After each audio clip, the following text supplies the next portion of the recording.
শুভ সন্ধ্যা। আজ 19 মে মানিক বন্দ্যোপাধ্যায়ের জন্মদিন। মানিক বন্দ্যোপাধ্যায়ের জন্মদিনে এই মানিক সম্পর্কে একটু আলোচনা করার জন্য আপনাদের সঙ্গে আমার চিন্তাগুলো, মানিক সম্পর্কে চিন্তাগুলো শেয়ার করার জন্য আজকে আমার এই ভিডিও, এবং এটাই মানিক সম্পর্কিত আমার প্রথম ভিডিও, এবং আমি আশা করছি ভবিষ্যতে সুযোগ আরো কাজ করে যাব মানিক নিয়ে।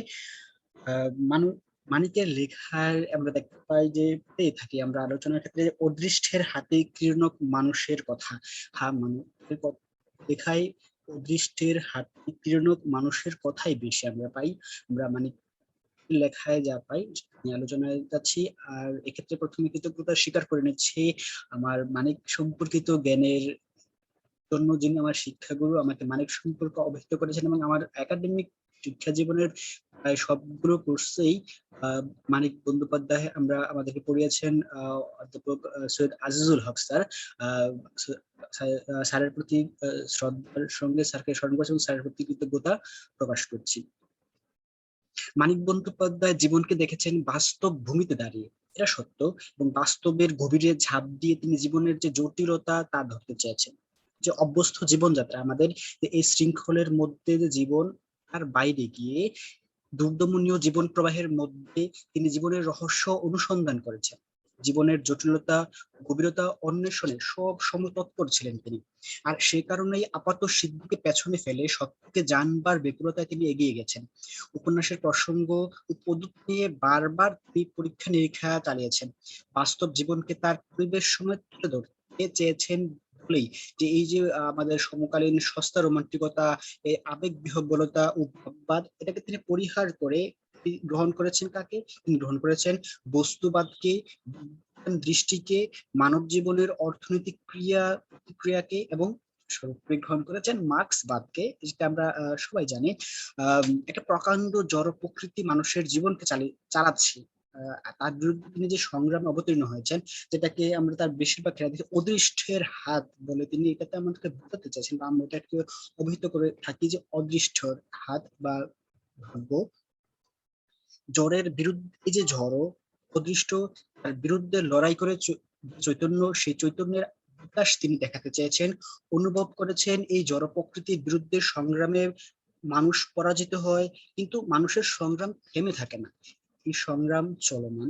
মানিক বন্দ্যোপাধ্যায় এমনই একজন সম্পন্ন শিল্পী, যিনি নৈর্বিক ভাবে মৃত্যুকে রূপ দিতে চেয়েছেন তার উপন্যাসে। আমরা সেটা আলোচনায় যাব। আর আগে আমরা বলেছি এই যে জীবনের সঙ্গে যে মৃত্যু রূপ, এই মৃত্যু জীবনেরই জন্য অপর একটা পীর। কারণ মৃত্যু উপলব্ধি না থাকলে জীবনকে কখনোই উপলব্ধি করা যায় না, উপভোগ করা যায় না। আমরা দেখবো যে সচরাচর আমরা দেখে থাকি জীবন ও জগৎ সম্পর্কে কোন একজন শিল্পীর দৃষ্টিভঙ্গি স্বতন্ত্র নির্ভর বিষয় নয়, এটি পরিস্ফুট হয়ে ওঠে সেই শিল্পীর নিজের দেশকালের পরিপ্রেক্ষিতে, প্রেক্ষাপটে।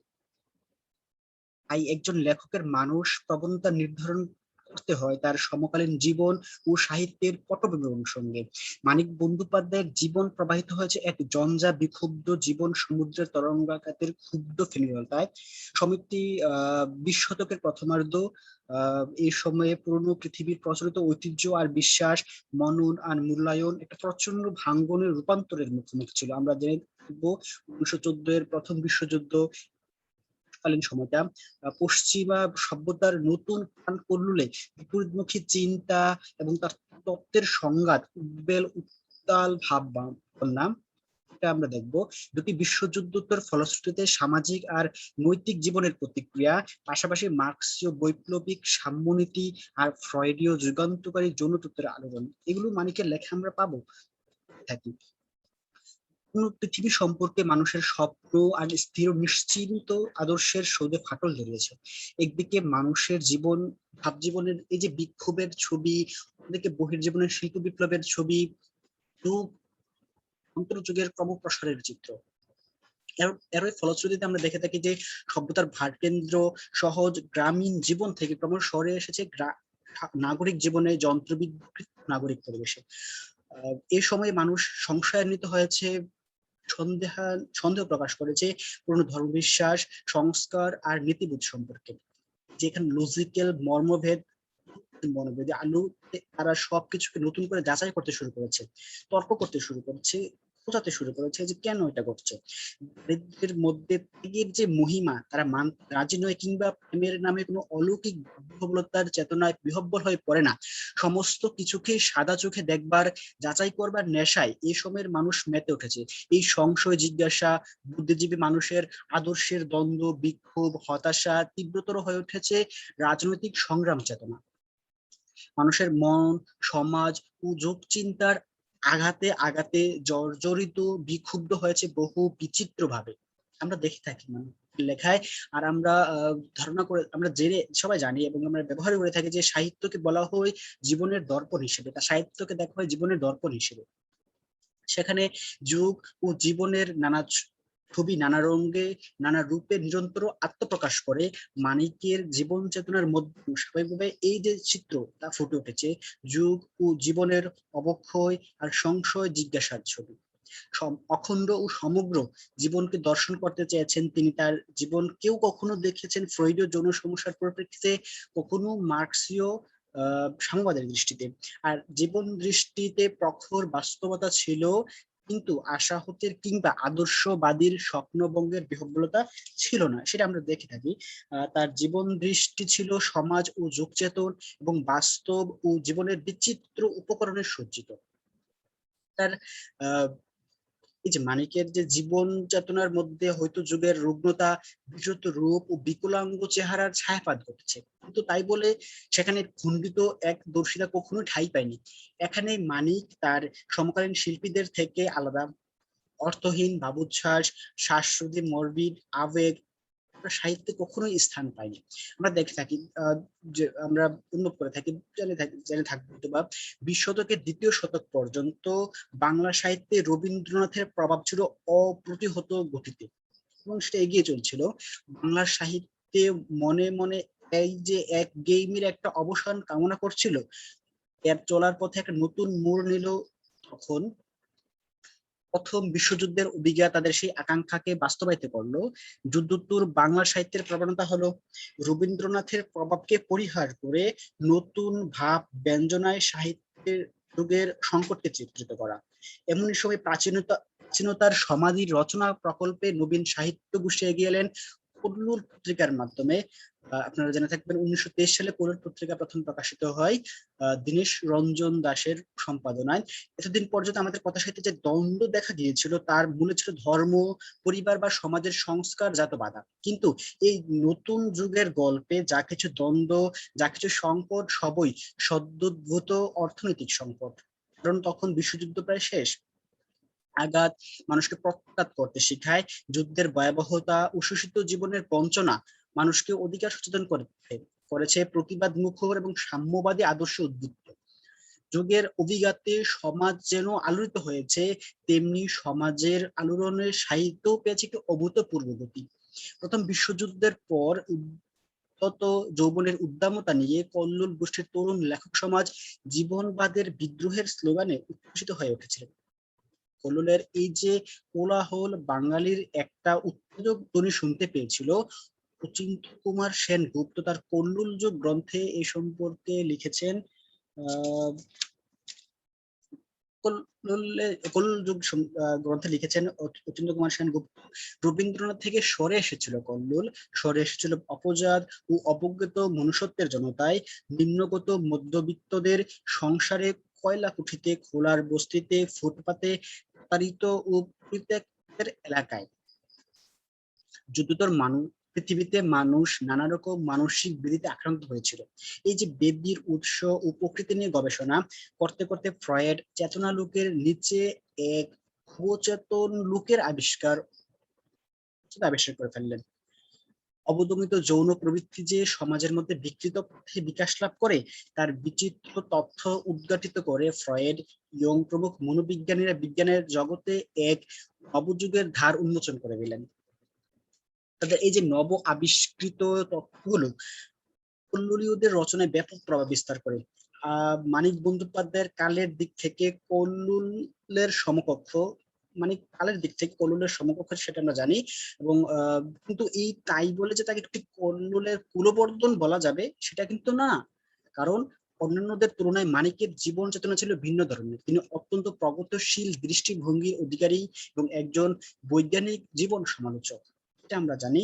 তারাশঙ্কর যদি বাংলা সাহিত্যকে স্পেস দিয়ে থাকেন, মানিক বন্দ্যোপাধ্যায় দিয়েছেন ডেপথ। মগ্ন চৈতন্য থেকে জাগার চৈতন্য, মনোসমীক্ষা থেকে সাম্যবাদে এই যুগের আবিষ্কৃত সব কয়েকটি দৃষ্টিকোণ থেকে মানুষকে তিনি দেখেছেন ভেঙ্গে চুরে প্রায় পিকাসোর মতো। আমরা পিকাসো, চিত্রশিল্পী পিকাসোর কথা বলছি। দস্তয়েভস্কির মতো মানুষের রূপের বিভিন্ন তল ফুটে ওঠে মানুষে। বলা বাহুল্য তাদের যে বিস্ময়কর কিছুটা ভীতিকর বিপরীত ছিল সেটা নিয়ে। মৃত্যুর থেকে জন্মের দিকে যাবার আকাঙ্ক্ষায় মূলত আর সাহিত্য, সমগ্র সাহিত্যের মূল কথা। আমরা এক্ষেত্রে একটা উক্তি করতে পারি, যে আমরা একটা উক্তি দেখতে পারি যে শ্রী সন্তোষ কুমার ঘোষ বলেছিলেন, মানিক বন্দ্যোপাধ্যায়ের প্রসঙ্গে আসল ব্যাপার হলো তার নিজের চোখ, একেবারে জল জলে ডেব ডেবে একজোড়া চোখ, বোধ হয় তার রঞ্জন রোশনিও ছিল। এমন আনকোরা নতুন চোখে জীবনকে তার আগে কেউ দেখেননি। আমাদের সমাজ, পরিবার, প্রেম, যুগ, বিশ্বাস সবকিছু দেখবার ধরন আগা পাশতলা বদলে গেল কিনা প্রশ্নে কোনো তথ্যই আমরা আর গ্রহণ করিনি। সব ঘষে ঘষে যাচাই করে তবে রাখা আর না রাখা, অনেক কিছু যে অচল তখন থেকেই ঠিক এটা ঢাভাবে বোঝা গেল। প্রথম বুঝিয়ে দিলেন মানিক তার ওই চোখ দুটো দিয়ে। বলতে কি আমার মনে হয় মানিকের পর বাংলার সাহিত্যের শরীর বদলেছে, সাজগুজ ঘটেছে অনেক কিছু, কিন্তু ওই দুটি চোখ, তারপর নতুন চোখ আর এলো না, এখনো আসেনি। সত্য। মানিক বন্দ্যোপাধ্যায়ের সম্পর্কে যে এই শ্রী সন্তোষ কুমার ঘোষের উক্তি, আমার মনে হয় সেটা যথার্থ। মানিকের উপন্যাসগুলো সম্পর্কে যদি একটু তার উপন্যাসের দিকে যাই, তাহলে দেখতে পাবো মানিক বন্দ্যোপাধ্যায় প্রথম উপন্যাস জননী থেকে চরিত্র নির্মাণে নিজস্ব রীতি অবলম্বন করেছেন। প্রথম থেকে তিনি সচেতন ছিলেন ব্যক্তি সমাজ বিচ্যুত কোনো বিমূর্ত সত্য নয়। জানতেন যে পটভূমি, পরিপ্রেক্ষিত, সামাজিক ও প্রাকৃতিক পরিবেশ স্বয়ং সম্পূর্ণ অলঙ্করণ নয়, তার চরিত্র ব্যক্তি হয়ে ওঠার পথে জরুরি। লেখক হিসেবে ব্যক্তি চরিত্রের প্রতি মানিক ছিলেন পক্ষপাত শূন্য, মানে ব্যক্তিকে তিনি কোথাও মূল্যায়ন করেননি। তিনি ছিলেন আবেগ বিষয়ে নির্বিকার। ব্যক্তি রূপায়ণে ও পরিবর্তনে, অর্থনৈতিক ক্রিয়ার সম্পর্কে তিনি ছিলেন সচেতন। দৃশ্য ও আচরণ জগতের সবকিছুকে যাচাই করে দেখার স্পিয়াল প্রবণতা তার ছিল। এটি কি বলা হয়েছে আনকোরা নতুন চোখ। মানিক বন্দ্যোপাধ্যায়ের সাহিত্য কর্ম নিয়ে আলোচনা করতে গেলে প্রসঙ্গক্রমে কল্লোল যুগের কথা যেমন অনিবার্যভাবে উঠে আসে, তেমনি রবীন্দ্রনাথ ও জগদীশ চন্দ্র গুপ্ত কথাও এসে যায়। কল্লোল ও জগদীশ চন্দ্র গুপ্তকে হারিয়ে মানিক বন্দ্যোপাধ্যায়ের যাত্রা শুরু হলো। বাংলার সাহিত্যের ক্ষেত্রে, বাংলা উপন্যাসের ক্ষেত্রে রবীন্দ্রনাথের যে চোখের বালি উপন্যাস, যেটা 1903 সালে প্রকাশিত হয়েছিল, সেটা ছিল আধুনিকতার প্রতিষ্ঠা। এখানে বাংলা সাহিত্য উপন্যাসের মোড় ঘুরে গেছে। বঙ্কিমচন্দ্রের পথে রবীন্দ্রনাথ এক নতুন যাত্রা করেছিলেন। সে পথ বাস্তবতা বা রিয়েলিজম এর পথ। বিহারী বিনোদিনী বাস্তবতার পথে আত্মোদ্ঘাটন ও আত্ম আবিষ্কারের মধ্যেই বাংলা উপন্যাসের মোড় ফেরার সংকেত ধ্বনি বেজে উঠেছে। রবীন্দ্র যে বাংলা উপন্যাসকে শুধু রিয়েলিজম এর পথে চালনা করেই ক্ষান্ত হননি, চোখের বালি উপন্যাসে তিনি যে চরিত্র নির্মাণের সূচনা করেছেন, মহৎ উপন্যাস গোড়াতে 1909 সালে প্রকাশিত গোড়া উপন্যাসে তিনি এর পরিণতিটা ঘটিয়ে গেছেন। তিনি চরিত্রকে অস্তিত্বের সমস্যার কেন্দ্রে নিয়ে যেতে চেয়েছেন। গোড়া একেবারে ভারত ভাবনার রূপায়ণ ও জীবন ধর্মী কাহিনী, তাই এই উপন্যাসটি মহৎ হয়েও চরিত্র নির্ভর, জীবন ধর্মী। বাস্তবতার সাথে এখানে আদর্শবাদের মিলন ঘটেছে। রবীন্দ্রনাথ এরপর আরো এগিয়ে গেছেন সামনের দিকে। বাস্তবতা ও রোমান্টিক আদর্শবাদ দিয়ে তিনি জীবনের অন্তবাস্তবতায়, রিয়েলিটিতে পৌঁছে গেছেন। এই শতাব্দীর সূচনা পর্বেই চোখের বালি 1903 আমরা দেখে থাকি যে বাংলা উপন্যাস প্রধান চরিত্র, বাংলা উপন্যাস হয়ে উঠেছে চরিত্র প্রধান উপন্যাস। গোড়ার পরে রবীন্দ্রনাথের উপন্যাস বিশ্বব্যাপী আধুনিকতায় রূপান্তরিত, কিন্তু শরৎচন্দ্রের যে ব্যাপক প্রভাব, এটা কিন্তু অনেকেরই নজরে পড়েনি। চতুরঙ্গ উপন্যাসটি প্রকাশিত 1916 সালে, যেটা রবীন্দ্রনাথের লেখা। বাংলা উপন্যাসের বিবর্তনে এই গ্রন্থটির মূল্য অপরিসীম। এখানেই প্রথম বাঙালি পাঠক জানতে পেরেছেন চরিত্রের বিবর্তনটা কি। চরিত্রের বিবর্তন হলো চরিত্রের নিঃশর্ত স্বাধীন বিবর্তন, চরিত্রের জন্মান্তর। বঙ্গ একটি সতীশের কাহিনী নয়, নানা সতীশের কাহিনী। কবি শচীশ, আমাদের মোহাম্মদ আজম স্যার কবি সম্পর্কে আলোচনা করতে গিয়ে শচীশকে কবি হিসেবে বিবেচনা করেছেন। আমরা কখনো কোন প্রসঙ্গক্রমে যখন রবীন্দ্রনাথের আলোচনায় আসবো তখন শচীশ কবি শচীশ সম্পর্কে আমরা আলোচনা করবো। সেটা পড়ার পর আমার খুবই একটা ভালো লেগেছিল ওই প্রবন্ধ অংশ। আমরা আমাদের আশা করি ভবিষ্যতে আপনাদের সঙ্গে আলোচনা করা যাবে, শেয়ার করা যাবে। শচীশের অনেক জন্ম, অনেক মৃত্যু ঘটেছে। শচীশ জীবনের ছক আশ্রয় করেছেন, অনতিবিলম্বে তাকে ব্যঙ্গে ফেলে নতুন একটি ছক আশ্রয় করেছে এবং কর্ম থেকে পরিত্যাগ করেছেন এবং সামনে থেকে এগিয়ে গেছেন। আমরা দেখি যে দামিনীও তাই করেছে। বাংলা উপন্যাসে এই দুই চরিত্র প্রথম আধুনিক চরিত্র। কারা? শচীশ এবং দামিনী। বাংলা উপন্যাসের ক্ষেত্রে শচীশ এবং দামিনী প্রথম আধুনিক চরিত্র। এটা আমাদেরকে হবে এবং কি খেয়াল রাখতে হবে। আশা করি সবাই ব্যাপারটা সম্পর্কে অবগত হয়ে আছেন। যে এই আমরা চতুরঙ্গ উপন্যাসে যে রবীন্দ্রনাথের 3টি উপায়, আধুনিক উপায় অবলম্বন করেছেন, এর ব্যবহার বাংলা সাহিত্যে প্রথম। কি ছিল সেই 3টি বিষয় বা কি ছিল এই 3টি উপায়? ছিল অবচেতন, প্রতীক এবং সংলাপ। এই চরিত্রের নিঃশর্ত স্বাধীন বিবর্তন ঘটাতে ব্যবহার করেছেন। দিন ও রাত্রির, স্থল ও জলের মোহনায় চরিত্রের জন্মান্তর সাধিত হয়েছে। ইন্দ্রিয় নির্ভর অভিজ্ঞতার জগৎ থেকে অবচেতনের অনুভূতিতে শচীশের বারবার প্রত্যাবর্তন ঘটেছে। শুধু তাই নয়, নির্বিশেষকে সে বিশেষ রূপে পেতে চেয়েছে, বিশেষকে অতিক্রম করেই নির্বিশেষে যেতে চেয়েছে। একটা সংলাপ আমরা দেখলে তার মনে পড়তে পারে ব্যাপারটা কোথায় কি ঘটেছিল। যে অন্ধকার গুহা, জীর্ণ বাড়ি, স্থলভাগের ক্লান্ত হাতের মতো অন্তরীপ, অচেনা জন্তুর চাপা কান্না, দুর্যোগের রাতে মনের জানালা, দরজার ছিটকানে খুলে যাওয়া মনের ভেতরের ঝড়ের প্রবেশ ও মনের ভদ্র আসবাবপত্রগুলোর উলট পালট, এইসব প্রতীক অবচেতনের জগৎকে এই উপন্যাসে অবয়ব দিয়েছে। আক্তার কামাল ম্যাম যখন আমাদেরকে এই চতুরঙ্গ উপন্যাসটা পড়ান তখন আমাদের মন প্রাণ খোলা ছিল। সমালোচনা চাইতে মনে হতো যে ম্যামের কথাগুলো এক এক খুলে দিচ্ছে আমাদেরকে চিন্তা জগতের একটা বিশাল একটা জগৎ আমাদেরকে সামনে উপস্থিত করে দিচ্ছেন ম্যাম। আর আমরা কি নির্দ্বিধায় কি অবলীলায় প্রবেশ করছি সেই জগতে। আমরা এই উপন্যাস আরো দেখি যে সংলাপ এখানে হয়েছিল চরিত্রের দর্পণ, যে কারণেই চতুরঙ্গের সংলাপের উপর এত জোর পড়েছে। চেতন অবচেতন লোকের চরিত্রের যাত্রার ইঙ্গিত বহন করে বলেই ভাষা হচ্ছে প্রদাবিত, উজ্জ্বল ও জটিল। একটা ব্যাপার হলো যে স্ট্রিম অফ কনসাসনেস বা চেতন প্রবাহের যে শিল্পরূপ, যেটাকে আমরা বলি ইন্টেরিয়র মনোলগ, তার ব্যবহার রবীন্দ্রনাথ এই চতুরঙ্গ উপন্যাসে অত্যন্ত নিপুণতার সঙ্গে দেশ খেয়েছেন। 10 অনুচ্ছেদে রবীন্দ্রনাথ 20 শতকের দ্বিতীয় দশকে বাংলা উপন্যাসে নতুন রীতির যখন প্রবর্তন করেন, ঠিক সেই সময় ইংরেজি উপন্যাসে নতুন রীতি প্রবর্তিত হচ্ছিল। আমরা এই সময়টা মনে খেয়াল করে দেখবো, James Joyce, Virginia Woolf, Douglas Buckley, Dorothy Richardson প্রমুখ ঔপন্যাসিক নতুন রীতির উপন্যাস রচনায় ব্যস্ত। এছাড়া দেখবো যে রবীন্দ্রনাথের প্রবর্তিত এই আধুনিক রীতি কল্লোল, কালিকলম, বিচিত্রা লেখকরা ব্যবহার করেননি কেবল জগদীশ চন্দ্র গুপ্ত ও মানিক বন্দ্যোপাধ্যায়ের উপন্যাসে মানব মনের ও জীবনের এই যে জটিলতা, সেটাকে দেখাবার প্রয়াস পেয়েছে।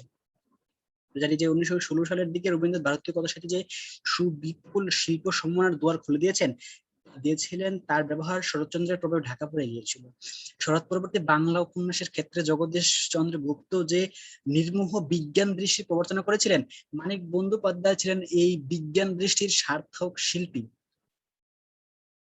মানিকের শিল্প সাফল্য প্রাক স্বাধীনতা পর্বের উপন্যাসের স্বাধীনতার উপন্যাসে ততটা নয়। আমরা দেখে থাকবো যে জননী, পুতুল নাচের ইতিকথা, পদ্মা নদীর মাঝি, শহরতলী, দর্পণ, শহরবাসীর ইতিকথা, এই যে এইগুলোতে শিল্প সাফল্য লক্ষ্য করা যায়। তার পরবর্তী পর্যায়ে এই যে এইগুলোতে যে শিল্প সাফল্য, সেটা পরবর্তীতে তার আর দেখা যায় না।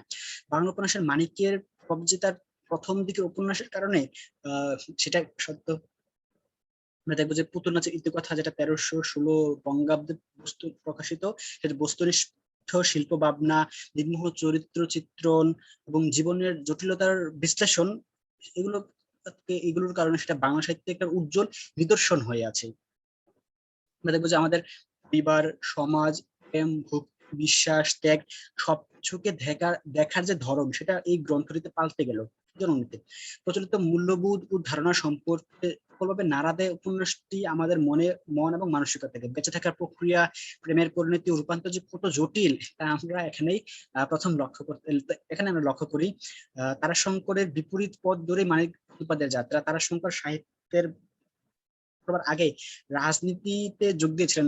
তারাশঙ্কর একজন নিখাদ রাজনীতিবিদ ছিলেন প্রথম দিকে, এবং মানিক স্বচ্ছ বৈজ্ঞানিক দৃষ্টিতে এদেশের নিপীড়িত মানুষের দুর্দশার মূল কারণ খুঁজে বের করতে চেয়েছেন।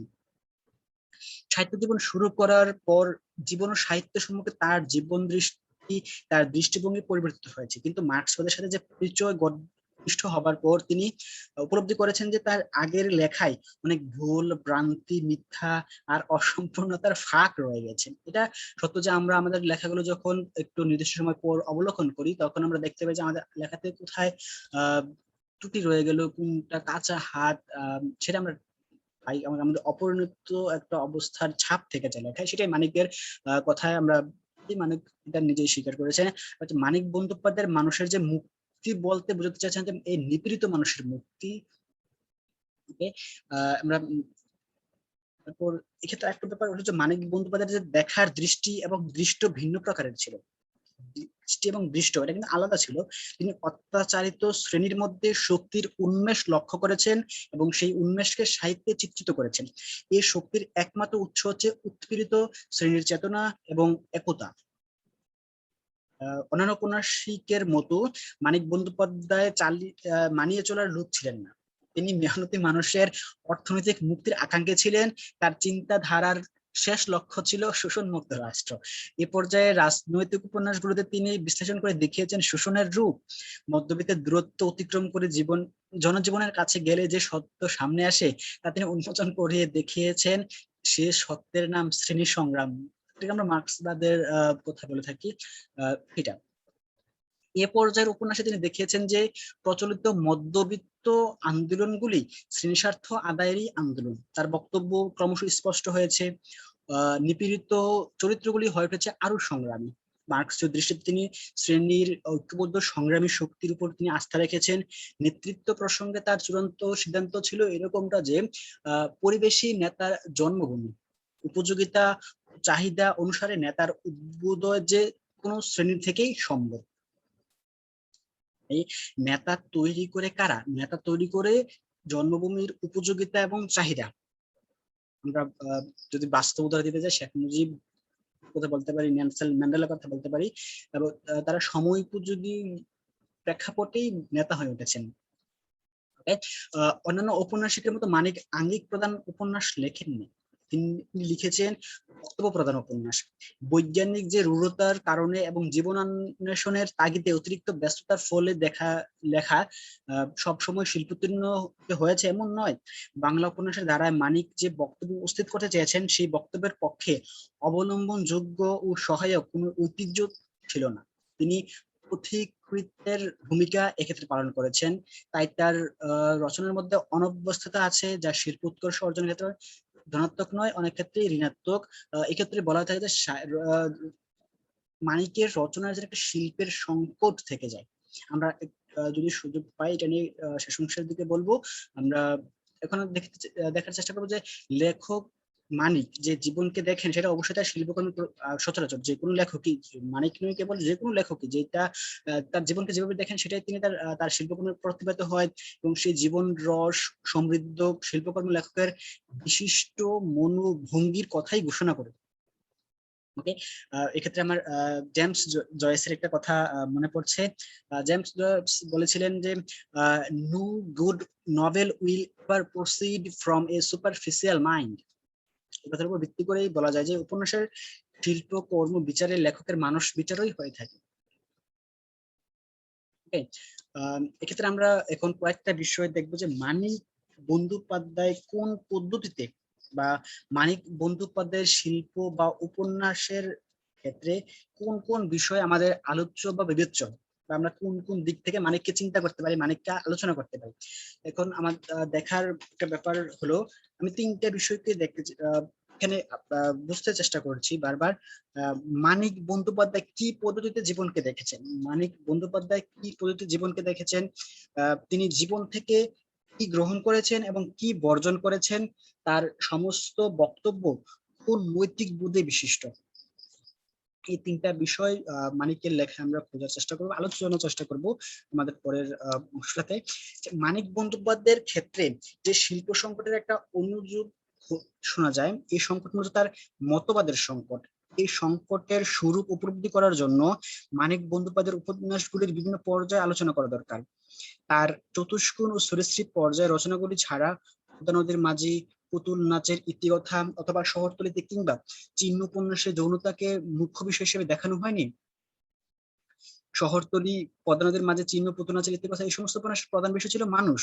শুধুমাত্র চতুষ্কোণের মতো একটি গ্রন্থের জন্য মানিক বন্দ্যোপাধ্যায়ের বিরুদ্ধে যৌন সর্বসাধারণ অভিযোগ আনার কোনো যৌক্তিকতা আছে বলে মনে হয় না। তার সাহিত্য জীবনের প্রথম পর্যায় ও তৃতীয় পর্যায়ের মধ্যে বিস্তর পার্থক্য বা ফারাক আমরা দেখতে পাই, এটা সত্য এবং একথা সবাই মেনে নেবেন আমার মনে হয়। কিন্তু এই দুই পর্যায়ে তিনি মানুষের অস্তিত্বের বিভিন্ন প্রশ্নের সম্মুখীন হয়েছেন, সেগুলোকে নিয়ে নাড়াচাড়া করেছেন, বিচার বিশ্লেষণ করেছেন এবং শিল্পের মাধ্যমে প্রকাশ করার সাধনা করেছেন। সুতরাং তার সাহিত্যে জীবনে কম যৌনতা, বেশি এমনতর অভিযোগ করা লেখকের প্রতি অবিচারেরই সামিল। একটা কথা মনে পড়লো, মাঝে মাঝে আমাকে একটা কথা শুনতে হয় যে আমার লেখা কবিতায় যৌনতার ব্যাপারটা একটু বেশি, কিন্তু আসলে আমি এটাকে বিবেচনা কখনো আনতে চাই না, কারণ পাঠক অবশ্যই তার দৃষ্টিকোণ থেকে মনে হতেই পারে। এই লেখকের মানিকের ক্ষেত্রে আমরা ব্যাপারটা এমনই মনে করছি আমি। আমরা দেখবো যে তার পদ্মা নদীর মাঝি বা পুতুল নাচের ইতিকথা নিয়ে যখন আলোচনা করতে যাবো, তখন দেখবো যে জীবনের দুটি ভিন্ন বিন্যাসে রেখাপাত করা হয়েছে এই উপন্যাস দুটিতে। এবার দেখবো যে একটা জীবনের বহু বর্ণিল মুহূর্তগুলোকে পরিহার করে মানুষের হাসি, কান্না, প্রেম, বিরহের উপরি তোলার সমস্ত বিকারগুলিকে পরিত্যাগ করার পক্ষপাতী ছিলেন। সেক্ষেত্রে জীবন চৈতন্যের গভীরতার প্রশ্নকে তিনি ধরতে চেয়েছেন, তার বিষয় ছিল মানুষের মন। আর সে কারণেই ঘটনার চড়া রঙের বর্ণনার চাইতে বরং তিনি মানুষের মনের উপর ঘটনার প্রত্যেকটা সন্ধানের জন্য মনোযোগী হয়েছিলেন। পুতুল নাচের ইতিকথার শশীর সমস্যা যৌন সমস্যা ছিল না, বরং ওই সমস্যা ছিল তার মনের সমস্যা। তার সত্তার মূলীভূত সমস্যাই ছিল পুতুল নাচের ইতিকথার বিষয়। পদ্মা নদীর মাঝি এবং পুতুল নাচের ইতিকথা এই উপন্যাস দুটিতে আমরা দেখবো যে উপন্যাসের যে উপজীব্য বিষয়টা, সেটা ছিল যে অদৃষ্টের হাতের কৃণক মানুষের কথা। গাউদিয়ার গ্রাম্য সমাজ এবং পদ্মা নদীর এই উপন্যাস দ্বয়ে, পদ্মা নদীর মাঝি উপন্যাস দ্বয়ে যে অদৃষ্টের অন্ধ নিয়তির প্রতি প্রতীক উপস্থাপিত হয়েছে এবং রূপায়িত হয়েছে। আমরা যদি চতুষ্কোণের দিকে তাকাই, চতুষ্কোণের ক্ষণিক পর্যায় দিয়ে সামগ্রিকভাবে মানিক বন্দ্যোপাধ্যায়কে বিচার করে রায় দেয়া কিন্তু ঠিক হবে না, কারণ এই ক্ষণিক পর্যায়ের ফলশ্রুতি বা প্রকার অন্য উপন্যাসগুলিতে কোনো স্থায়ী কোনো চিন্তার প্রভাব ফেলেনি। আমরা দেখবো যে এই গ্রন্থের অব্যবহিত পরের স্তরেই মানিক নতুন করে মানুষকে দেখাতে চেয়েছেন, দেখতে চেয়েছেন মানুষের সমগ্র চেহারাতে তার ওই সমাজ প্রতিবেশ ক্রিয়াশীল এই যে ভাবনা চতুষ্কোণে উপস্থাপিত হয়েছিল। কিন্তু স্বাভাবিকভাবে এর পরবর্তী পর্যায়ে মানিক নতুন জিজ্ঞাসায় অগ্রসর হয়েছেন। সেই কি এই চিন্তাটা কেমন ছিল? আর যে এই নতুন যে জিজ্ঞাসা তাকে মার্ক্সবাদের কাছে নিয়ে গেল, তিনি মার্ক্সবাদকে স্বীকার করেছেন। আমরা দেখবো যে মানিকের লেখা অনেক মার্ক্সবাদ স্পষ্টভাবে আছে। আমাদের তবে একটা কথা ব্যাপার যে প্রথমে মানিক ফ্রয়েড অতঃপর মার্ক্সবাদকে মানিক গ্রহণ করে সামনের দিকে অগ্রসর হলেন। কোন পর্যায়ে তার সাফল্য ব্যর্থতা কতটুকু সেই দৃষ্টিপাত না করে বরং মানিক বন্দ্যোপাধ্যায়ের জীবন থেকে কি নির্বাচন করেছেন, কোন বক্তব্যে পৌঁছাতে চেয়েছেন, অর্থাৎ তার জীবনকে দেখার মনোভঙ্গিটি কি, সেদিকে তাকে বিচার করলেই মানিক বন্দ্যোপাধ্যায়ের অন্তর্গত শিল্পী মানুষটিকে আমরা দেখতে পাবো। কারণ মানিক বন্দ্যোপাধ্যায়ের জীবন থেকে সাহিত্য কর্ম আলাদা নয়, তার জীবনকে খোঁজার জন্য এই শিল্পী মানিককে খুঁজতে হবে। চতুষ্কোণ সম্বন্ধে যৌনতার অভিযোগটা মোটেই সমীচীন নয়, আমি একটু আগেও বলেছি। কারণ মানিক বন্দ্যোপাধ্যায়ের মতো সামাজিক এবং অর্থনৈতিক ক্রিয়া প্রতিক্রিয়ার যে সচেতন জীবন রহস্য সন্ধানী লেখকের পক্ষে জনতার আশ্রয় নেওয়া সম্ভব নয়। চতুষ্কোণকে নৃশংসার ছবি মনে না করে নায়কের সুস্থ জীবনবোধে প্রত্যাবর্তনের আন্তরিক প্রয়াস কাহিনীরূপে দেখাই সঙ্গত। এই যে নিষেধ বিড়ম্বিত সমাজে নরনারীর সুস্থ স্বাভাবিক জীবন পদে পদে ব্যাহত হয়, সেই কারণে যৌন জীবনে ও যুবক যুবতীর ঘনিষ্ঠ মেলামেশার সুস্থতা নেই, আছে সন্দেহ, বিকার, মিথ্যাচার, আর সে কারণে তৈরি হয় অসংযম। আচ্ছা, অসংযম এটা সত্য। নায়ক যে চতুষ্কোণের নায়ক রাজকুমারের দৃষ্টিতে মানিকের এই যে বিচার করেছেন এভাবে, কেবল সে একা নয়, সকলেই এইরকম। অনেক পরিবারের 15 বছরের মেয়েরও বাপ মা ছাড়া কোনো পুরুষের সামনে যাওয়া বারণ। এই একটি মেয়ে যদি কেবল চুপি চুপি দুটি কথা বলার জন্য পাশের বাড়ির ছেলেটিকে ডাকে, ছেলেটি কি ভাবিবে? তিনি চুম খাওয়ার খানিক আগে সে ভাবিয়াছিল। এমন একটা বিকৃত আবেষ্টনীর মধ্যে তারা মানুষ হয়েছে। অস্বাভাবিক মিথ্যা অসংযমকে তারা স্বাভাবিক সত্য বলে জানতে শিখেছে। মানুষ কেবল পরের নয়, নিজের সংযমে বিশ্বাস করে না। অসংযমের যে সংযম যে মানুষের পক্ষে বেশি স্বাভাবিক, এ যেন কেউ কল্পনা করতে পারে না। কি সুন্দর। এখানে আমরা দেখবো যে যে রাজকুমারের এই ভাবনা, এটা ছিল খুবই যুক্তিসঙ্গত। যে অবরুদ্ধ সমাজের আমরা বাসিন্দা, চতুষ্কোণে তারই পরিচয় ফুটে উঠেছে। উপন্যাসের শুরুতে যে গড়ের বর্ণনা দেওয়া হয়েছে তা প্রতীক মাত্র। রাজকুমার ও আমরা সবাই এমনই চার দেওয়ালের অবরোধের মধ্যে যে অস্বাভাবিক জীবনযাপন করছি, তারই প্রতীক এই গড়টি। শহরের জীবনের জটিলতা আর অস্বাভাবিকতার বিশ্লেষণ এই উপন্যাসের উপযোগ্য। রাজকুমার জানতে চায় কোন জীবনের উপযোগী এই দেহ, ভিতরের প্রকৃতির কোন পরিচয় আঁকা আছে এই দেহের বাহিরে, কিছুই টের পাওয়া যায় না।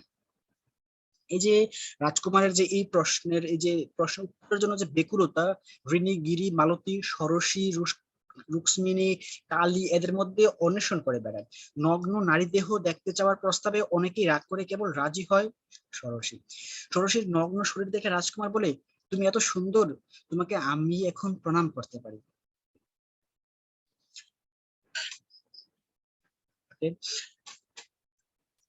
শহুরে জীবনের নিঃসঙ্গতা, বিচ্ছিন্নতা, অস্বাভাবিকতা, এই যে ব্যক্তিকেন্দ্রিকতার ফলে অশান্তি ও অসুখ দেখা দেয়, রাজকুমার তারই প্রতিনিধি। জীবনে অবসাদ ও উদ্যমহীনতা আসলে জীবন বিমুখতা, রাজকুমার তারই শিকার। কিন্তু তার তত্ত্বের সমর্থন অন্বেষণ করতে গিয়ে সে জীবনের প্রতি আসক্তি ফিরে পেয়েছে। পুতুল নাচের ইতিকথায় যে হারুঘোষের মৃত্যুতে শশী ডাক্তারের জীবন বৈরাগ্য উপস্থিত হয়নি, বরং জীবনটা সহসা তার কাছে অতি কাম্য, অতি উপভোগ্য বলে মনে হয়েছে। রাজকুমারের পক্ষে শহুরের জীবনের অস্বাভাবিকতা এবং অবসাদকে কাটিয়ে ওঠাতেই জীবন কাম্য ও উপভোগ্য বলে মনে হয়। ষোড়শী কালী শেষ পর্যন্ত অসুস্থ ঋণী তাকে জীবনের পথে, দায়িত্ব ও কর্তব্যের পথে সুস্থ জীবন বোধে ফিরিয়েছে। রাজকুমারের জীবন অনুষ্ঠান ছিল আন্তরিক। পাগল ঋণীকে সেবা করতে গিয়ে তাকে সে বিয়ে করেছে, তার কাছে জীবনটা আর খেলার জিনিস থাকেনি। সুতরাং দেখা যাচ্ছে যে জীবনের বিকার বা অস্বীকৃতি নয়, জীবনের প্রতি আসক্তি মানিক বন্দ্যোপাধ্যায়ের উপন্যাসের শেষ কথা। মনে রাখতে হবে ব্যাপারটা যে জীবনের প্রতি যে আমাদের আসক্তি, এটাই মানিকের উপন্যাসের শেষ কথা। তিনি জীবনের রহস্য অনুসন্ধান করেছেন বুদ্ধমনীয় জীবন প্রবাহের মধ্যে, তরঙ্গ বিক্ষুব্ধ মানুষের আত্মপ্রতিষ্ঠার সংগ্রামের মধ্যে। ওকে, জীবনের প্রতি যে মমতা বশত মানিক বন্দ্যোপাধ্যায় ব্যক্তি ও সমাজ জীবনের সব অন্যায় ও বিশৃঙ্খলাকে ধরতে চেয়েছিলেন। তার দৃঢ় প্রত্যয়, গভীর জীবনাসক্তি, তীক্ষ্ণ বাস্তব সচেতনতা, প্রখর সামাজিক অর্থনৈতিক চেতনা আপাত সাফল্যকে দিয়েছে, যা সব সময় আমাদের সশ্রদ্ধ মনোযোগ দাবি করে। উপন্যাসের স্বরূপ ও তাৎপর্য নির্ণয়ে, প্রসঙ্গ ও পদ্ধতির নব নব প্রয়োগে, জীবনকে ঘনিষ্ঠভাবে জানার ও সাহিত্যে তার রূপায়ণের তীক্ষ্ণ সচেতনতায় ও আন্তরিকতায় তার সাম্প্রতিক বাংলা উপন্যাসেও দুর্লভ। মানিক বন্দ্যোপাধ্যায় মৃত্যুর নয়, জীবনের উপাসক রাখতে হবে। জীবন শিল্পী মানিক বন্দ্যোপাধ্যায় কোনোদিন মুখোশ পরেননি, তাই তিনি অহংকার করে বলতে পারেন, কি বলতে পারেন তিনি মানিকের লেখায় আমরা পাই, ফুলগুলো সারিয়ে নাও আমার লাগছে, মালা জমে জমে পাহাড় হয় ফুল, জমতে জমতে পাথরটা সরিয়ে নাও আমার লাগছে, ফুলকে দিয়ে মানুষ বড় বেশি মিথ্যে বলেই ফুলের উপর কোনোদিনই আমার টান নেই। তার চেয়ে আমার পছন্দ আগুনের ফুলকি, যা দিয়ে কোনোদিন কারো মুখোশ হয় না। কি চমৎকার কবিতা। আমরা দেখতে পাই যে পুতুল নাচের পুতুল নাচের ইতিকথায় মানে কি প্রকাশ করতে চাইছেন। আমরা দেখবো যে পুতুল নাচের ইতিকথা উপন্যাসটির মূল সুর ছিল জীবন চেতনা। এটাই মানিকের জীবন চেতনার মূল সুর। মৃত্যু চেতনাকে বাদ দিয়ে জীবন চেতনা যে কখনো পায় না। জীবনের সমগ্রতাকে পেতে হলে মৃত্যু চেতনার সঙ্গে সম্পৃক্ত করেই তাকে পেতে হবে। নশ্বর জীবনকে মৃত্যুর পটভূমিতে দেখার একটা অভিলাষ এই উপন্যাসের সক্রিয়। তাই উপন্যাস শুরু হচ্ছে একটা নৈর্ব্যক্তিক অসহায় মৃত্যু দশা দিয়ে। সূচনার এই ধাঁচ বা প্যাটার্ন বাংলা উপন্যাসের পূর্বতন সমস্ত সংস্কারকে বিপর্যস্ত করে দিতে সক্ষম হয়েছে। জীবন সম্পর্কে বোধ এবং উপলব্ধি ও উপন্যাসটির শেষাংশে সুন্দরভাবে ফুটে উঠেছে সংলাপের মধ্যে। যেমন কুসুমের বাবা অনন্ত বলেছেন, অনন্তের ক্ষেত্রে আমরা দেখতে পাই যে সংসারে মানুষ চায় এক, হয় আর। চিরকাল এমনই দেখে আসছি ডাক্তারবাবু, পুতুল নই আমরা, একজন আড়ালে বসে খেলাচ্ছেন। আমাদের দেখার প্রকাণ্ড এই জড় প্রকৃতির চৈতন্যের বিরুদ্ধে, তার বিরুদ্ধে লড়াই করাই মানুষ, সচেতন মানুষের জীবন। মানুষ লড়াই করে কিন্তু হেরে যায়, হেরে যেতে হয়, তবু মানুষ সজ্ঞানে আত্মসমর্পণ করতে নারাজ। এই যে শশী ডাক্তারের চিন্তার মধ্যে দিয়ে জীবনের প্রতি তার মমতা বড় হয়ে উঠেছে। জীবনকে তার কাছে অতি কাম্য, অতি উপভোগ্য বলিয়া মনে হয়েছে। মনে হয় জীবনকে সেজন্য একটা ঠিকভাবে ব্যবহার করে নাই। মৃত্যু পর্যন্ত অন্য মনস্ক বাঁচিয়া থাকার মধ্যে জীবনের অনেক কিছুই যেন তাহার অপব্যবহৃত হইয়া যাইবে, তাহাই তাহার নয় সকলের। জীবনের এই ক্ষতি প্রতিকারহীন এই জীবনময়তা কাহিনীর সূচনা এবং জীবন স্রোতকে যে অজানা শক্তি পরিচালনা করছে, তার কাছে মানুষের নিত্য পরাজয় চিন্তার মধ্য দিয়ে তার কাহিনীর সমাপ্তি। যে আমরা একটা এই উপন্যাসের শশীর ভাবনাটা আমরা একটু দেখি, শশী কি ভাবছে। আজ আর দায়িত্ব ছিল জীবনে, কাজ আর দায়িত্বের জীবনটা আর ভরপুর হইয়া উঠিল। ওদের মতো নিজের খুশিতে গড়া পথে কি মানুষের জীবন স্রোত বহিতে পারে? মানুষের হাতে কাটা খালে তার গতি, এক অজানা শক্তির অনিবার্য ইঙ্গিতে মধ্যাকর্ষণের মতো যা চিরন্তন অপরিবর্তন। যে কুসুমের চলে যাওয়াই যে খুশির মনে হয়, মাটির ঢিলাটির উপর বসিয়া উঠিয়া সূর্যাস্ত দেখিবার শখ এ জীবনে আর একবারও শশী আসিবে না। তবু কাজ আর দায়িত্বে জীবনটা ভরে যায়, শূন্যতা আর রোমান্টিক ভাবাবেগ পরাস্ত হয়। উপন্যাসটির এখানে জীবনময়তার প্রতিষ্ঠা। মানুষ আপন অন্তরালে সবচেয়ে দুর্গম, তার মনের গতি অসরল কুটিল, তার অভিপ্সা বৃহত্তর জীবন সন্ধান। বিশ্লেষণ ও লিপি কুশলতার সঙ্গে অসাধারণ শিল্পী সংযমের পরিচয় আমরা পাই এই উপন্যাসে। আর এই সংযমের প্রকাশ ঘটেছে মানিকের নিরাবেগ ভাষায় ও নিরাসক্ত দৃষ্টিতে। দেখো, আমরা দেখতে পাচ্ছি যে মানিক মাত্র 20 বছর তার একটা না লেখা লিখে রচনা করে গেছেন। এর মধ্যে কি কি তিনি লিখেছেন? তিনি লিখেছেন 40টি উপন্যাস, প্রায় 17টি গল্প গ্রন্থ। তার এই লেখার সীমাটা ছিল মূলত 35 থেকে 56 পর্যন্ত। এই সময়ের মধ্যে রাষ্ট্র ও জীবন, সমাজ জীবনে বহু পরিবর্তন সংঘটিত হয়েছে। ভারতবর্ষ স্বাধীন হয়েছে, হিন্দু মুসলমানের পৃথক আবাসভূমি হিসেবে দেশ বিভক্ত হয়েছে, হিন্দুস্তান পাকিস্তান, মানে ভারত পাকিস্তান। অর্থনৈতিক স্বাতন্ত্র্য আমরা পাইনি। ব্রিটিশ পুঁজিবাদীদের যে স্থান দখল করেছে ভারতীয় পুঁজিবাদী, দেশের বহু উন্নতি হয়েছে। এই উন্নতি সৃষ্ট সম্পদের মুষ্টিমেয় ধনীদের হাতে কুক্ষিগত হয়েছে, যেটা এখনো রয়ে গেছে। মধ্যবিত্ত সমাজে মেরুদণ্ডহীন গরিব হয়ে, মধ্যবিত্ত হয়েছে মেরুদণ্ডহীন, গরিব হয়েছে গরিব, ব্যবধান বেড়েছে সহজ গ্রামের। সেটা বর্তমানে আমরা দেখতে পাচ্ছি যে রাজনৈতিক ক্ষেত্রে নেতৃবৃন্দের ও দলসমূহের ব্যর্থতা এবং বুদ্ধিজীবী সম্প্রদায়ের অন্যায়ের সাথে আপোষ প্রবণতা, ভীরুতা এবং এস্টাবলিশমেন্টের প্রতি ভয় ভক্তি দেখা দিয়েছিল। স্বাভাবিকভাবেই এরকম পরিস্থিতিতে একজন লেখককে নানা আর্থিক সামাজিক সংকটের আবর্তে পড়তে হয়। মানিক বন্দ্যোপাধ্যায় এই আবর্তে পরে দিশেহারা হয়েছেন, এ কথা ঠিক। তবে তিনি কখনো পালিয়ে যাননি, আত্মপ্রতারণা করেননি। সমাজ ও রাষ্ট্র সমাজ জীবনে অনেক সংকট লগ্নে অন্যেরা যখন নীরব থেকেছেন, তখন তিনি উচ্চ কণ্ঠে প্রতিবাদ মুখর হয়েছেন। অন্তত এই কারণেই মানিক বন্দ্যোপাধ্যায়কে অন্যায় বিরোধী, আপোষ বিরোধী সৎ লেখক বলা যায়। নিজের লেখা সম্পর্কে দ্বিধাহীন চিত্তে তিনি বলেছেন, আমার লেখায় যে অনেক ভুলভ্রান্তি আর অসম্পূর্ণতার ফাঁকি আছে আগেও আমি জানতাম, কিন্তু মার্ক্সবাদের সঙ্গে পরিচয় হবার আগে এতটা স্পষ্ট ও আন্তরিকভাবে জানবার সাধ্য হয়নি। তিনি বারংবার অজানা দুঃসাহসিক পরীক্ষার পথে এগিয়েছেন। ছকে ফেলে তিনি জীবনকে দেখেননি, জীবনের রহস্য সন্ধানে তিনি বারবার অভ্যস্ত জীবনযাত্রাকে শৃঙ্খলকে ছিন্ন করে জীবন প্রবাহের মধ্যে ঝাঁপ দিয়েছেন। তিনি জীবনকে সমগ্রভাবে ধরতে চেয়েছিলেন। জীবনকে তো জানতে হবে, এই বিষয়ে কোনো প্রশ্নই ওঠে না, কিন্তু জীবনকে জানাই যথেষ্ট নয়, সাহিত্য কি এবং কেন সে তত্ত্ব শেখাও যথেষ্ট নয়। যে জীবনকে ঘনিষ্ঠভাবে জেনেছি বুঝেছি সেই জীবনটাই সাহিত্যে কতখানি রূপায়িত হয়েছে এবং হচ্ছে সেইটাও সাহিত্যিক স্পষ্টভাবে জানতে ও বুঝতে হবে, নইলে নতুন সৃষ্টির প্রেরণাও জাগবে না, পথ মুক্ত হবে না। এই ছিল মানিকের জীবন দৃষ্টি, এই ছিল মানিকের ধারণা।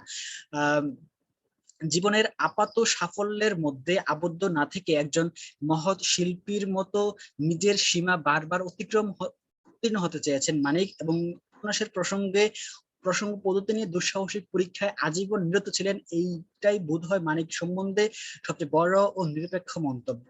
মানিক বন্দ্যোপাধ্যায়ের জীবন আর সাহিত্য ছিল অভিন্ন, দুয়ের মধ্যে কোনো ফাঁক বা প্রতারণা ছিল না, এটাই মানিক সম্বন্ধে চূড়ান্ত সিদ্ধান্ত। মানিক বন্দ্যোপাধ্যায় প্রথম থেকেই সন্ধানী, তাই তার এগিয়ে চলার মধ্যে থমকে দাঁড়ানো আছে, পিছু হটেও কখনো কখনো হয়েছে। বলা বাহুল্য তার এগিয়ে চলা, থমকে দাঁড়ানো ও পিছু হটা বিচ্ছিন্ন ব্যাপার নয়, এখানে যিনি অখণ্ড অনুসন্ধিৎসারই পরিচয় দিয়েছেন।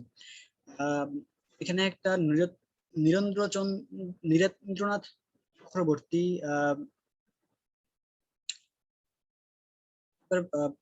পাশ্চাত্যের সাহিত্য সমালোচক উদ্ধৃত করে বলেছিলেন যে his conduct towards his friends and especially to those who tried to help him was cavalier.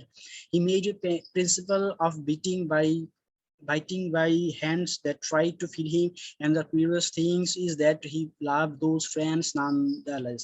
While they were grateful to accept his abuse, Richard charged on B.H. Lawrence. যে লরেন্সের সম্পর্কে করতে গিয়ে আলোচনা ছিল মূলত যে লরেন্স যেমন নাকি জীবন ও শিল্পকে একীভূত করে দেখতে পেরেছিলেন, বাংলা সাহিত্যে মানিক বন্দ্যোপাধ্যায়ও তা পেরেছিলেন। শিল্পাদর্শে না হলেও শিল্পের উপকরণে ও জীবনে অন্তত এ ব্যাপারে লরেন্সের সাথে মানিক বন্দ্যোপাধ্যায়ের সাদৃশ্য কিন্তু লক্ষ্য করা যায়। মানিক বন্দ্যোপাধ্যায় প্রথম বাঙালি সাহিত্যিক, আমাদের শিক্ষাগত নানা প্রকার পূর্ব সংস্কার এবং চিন্তাগত নানা প্রকার ভাবালতা সম্পর্কে তার বিন্দুমাত্র মোহ ছিল না। সমাজের অবহেলিত মানুষকে নিয়ে তার আগেও অনেক সাহিত্য রচনা করেছেন, কিন্তু তাদের সঙ্গে মানিক বন্দ্যোপাধ্যায়ের একটি স্বাতন্ত্র্য বর্তমান। অন্যান্য শিল্পীরা যখন নাকি সাহিত্যের উপকরণ নির্বাচনে চরম দুঃসাহসিকতার পরিচয় দিয়েও বুদ্ধির আভিজাত্যকে ত্যাগ করতে পারেননি, মানিক বন্দ্যোপাধ্যায় সেখানে সম্পূর্ণ মোহমুক্ত দেখতে পেরেছেন। নিচের তলার মানুষকে তিনি দেখাতে চেয়েছেন এবং দেখেছেন, শুধু দেখেছেন যে তাই নয়, সাহিত্যিকদের মধ্যে একমাত্র তিনি নিচের তলায় গিয়ে তাদেরকে দেখেছেন। এখানে বাংলা সাহিত্য অনন্য। মানিক বন্দ্যোপাধ্যায় জীবনকে ভালোবাসতে চেয়েছিলেন তার ওই আপন পন্থায়। তবে মানিক আজকে জন্মদিনে আমরা আমাদের আশা থাকবে যেন এই যে ভদ্রপল্লীতে ঈশ্বর থাকেন সেটা যেন ভদ্রপল্লীতে না থাকেন, যেন সমগ্র পল্লীতে পুরো জগৎ জুড়ে যেন ঈশ্বর আসেন, সেই ধারণা আমাদের থাকবে। ধন্যবাদ তখন মনোযোগ সহকারে আমার আলোচনা এবং আমার কথাগুলো শোনার জন্য। ধন্যবাদ সবাইকে, ভালো থাকবেন, টাটা।